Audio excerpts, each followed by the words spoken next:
నిర్గమాకాండము 27వ అధ్యాయం. తుమ్మకర్రతో ఒక బలిపీఠం నిర్మించు. బలిపీఠం చతురస్రాకారంగా ఉండాలి. అది 7.5 అంగుళాల పొడవు, 7.5 అంగుళాల వెడల్పు, 4.5 అంగుళాల ఎత్తు ఉండాలి. బలిపీఠం నలుమూలలా ఒక్కో దానికి ఒక్కో కొమ్ము చేయాలి. అంతా ఒక్క వస్తువుగానే ఉండేటట్టు ఒక్కో కొమ్మును దాని మూలలకు జత చేయాలి. బలిపీఠాన్ని ఇత్తడితో తాపడం చేయాలి. బలిపీఠం మీద ఉపయోగించే పరికరాలు, పాత్రలన్నిటినీ ఇత్తడితో చేయాలి.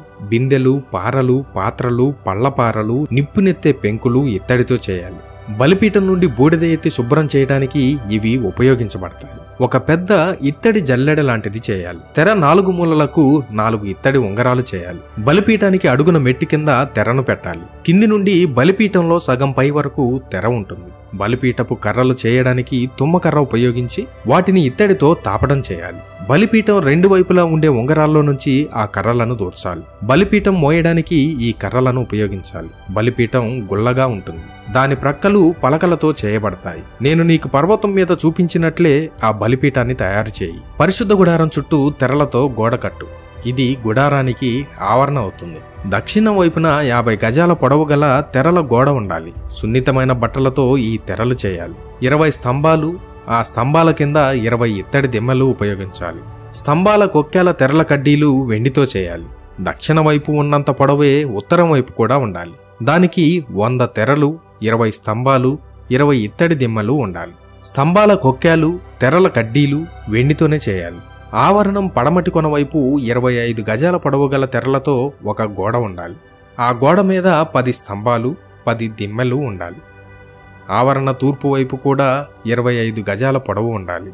ఈ తూర్పు వైపే ఆవరణకు ప్రవేశం. ప్రవేశ ద్వారానికి అన్ని వైపులా 7.5 గజాల పొడవు గల తెరలు ఉండాలి. ఆ పక్క 3 స్తంభాలు, 3 దిమ్మలుండాలి. అవతల వైపుకు కూడా 7.5 గజాల పొడవు గల తెరలుండాలి. ఆ పక్కన 3 స్తంభాలు, 3 దిమ్మెలు ఉండాలి.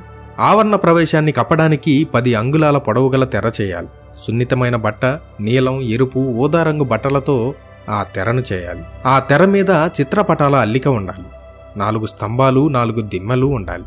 ఆవరణ చుట్టూ ఉండే స్తంభాలన్నీ వెండి కర్రలతో జత కలపాలి. స్తంభాల కొక్కేలు వెండితోనూ, స్తంభాల దిమ్మెలు ఇత్తడితోనూ చేయాలి. ఆవరణం 50 గజాల పొడవు, 25 గజాల వెడల్పు ఉండాలి.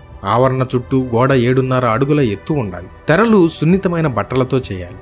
స్తంభాలన్నింటి కింద ఉండే దిమ్మెల్ని ఇత్తడితోనే చేయాలి. అన్ని పరికరాలు, పరిశుద్ధ గుడారం మేకులు, పరిశుద్ధ గుడారంలో ఉపయోగించే ఇతర వస్తువులన్నిటినీ ఇత్తడితోనే చేయాలి. మేకులు అన్నీ ఇత్తడితోనే చేయాలి. శ్రేష్టమైన ఒలీవ నూనె తీసుకుని రమ్మని ఇశ్రాయేలు ప్రజలకు ఆజ్ఞాపించు. ప్రతి సాయంకాలం వెలిగించాల్సిన దీపం కోసం ఈ నూనె ఉపయోగించు. ఈ దీపం విషయం అహరోను అతని కుమారులు శ్రద్ధ వహించాల్సి ఉంటుంది. సన్నిధి గుడారంలో మొదటి గదిలోకి వారు వెళ్తారు. ఇది ఓడంబడిక పెట్టి ఉండే గది బయట తెర ముందర ఉంటుంది. ఇక్కడ సాయంత్రం నుండి తెల్లవారే వరకు యెహోవా ఎదుట దీపాలు తప్పక వెలుగుతూ ఉండేటట్టు వారు బాధ్యత వహిస్తారు. ఇశ్రాయేలు ప్రజలు, వారి వారసులు శాశ్వతంగా ఈ ఆజ్ఞకు విధేయులు కావాలి.